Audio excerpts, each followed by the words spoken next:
Bonjour, je m'appelle Benjamin Lubzinski, je suis psychothérapeute et coach et aujourd'hui je vais vous parler de la psychanalyse freudienne. Lorsque vous souhaitez consulter un psychanalyste, vous avez le choix, vous avez différentes approches qui existent. Vous avez ce qu'on appelle la psychanalyse freudienne, c'est on va dire l'approche la plus classique. Vous avez l'analyse jungienne, lacanienne et ce qu'on appelle les analyses brèves. Qu'est-ce que c'est que la psychanalyse freudienne? C'est vraiment la forme la plus classique de l'analyse. Si Freud est mort en 1939, sa manière de comprendre la psyché humaine, de l'analyser et de résoudre ce qu'on appelle les névroses, les blocages qui se passent entre notre inconscient et notre conscient, toute cette méthode est encore d'actualité. Alors concrètement, comment ça se passe? Eh bien, lors des premières consultations, on va d'abord parler en face à face. C'est beaucoup moins impressionnant que le divan.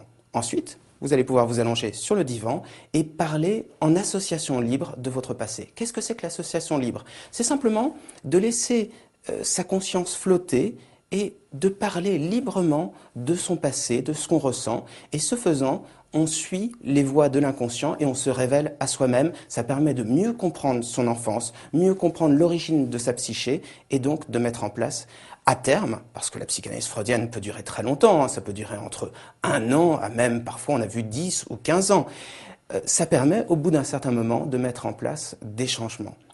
Il y a plusieurs choses importantes dans l'analyse. Vous avez donc ce qu'on appelle les associations libres, l'analyse des rêves.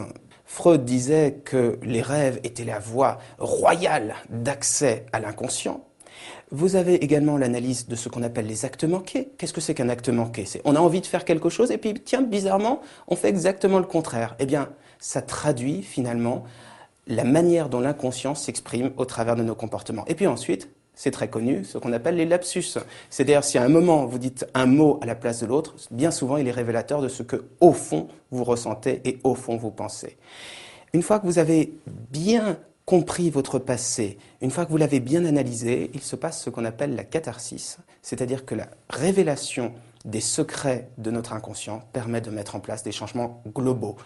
La psychanalyse freudienne n'est pas une thérapie, elle vise des changements en profondeur, mais sur des durées plutôt longues. Vous trouverez sur le site psy-coach.fr de nombreux articles traitant de l'analyse, de la psychanalyse freudienne et des autres approches. Vous trouverez également les adresses, les numéros de téléphone de spécialistes. Et puis si vous désirez nous consulter, vous pouvez composer le 01 42 26 40 27.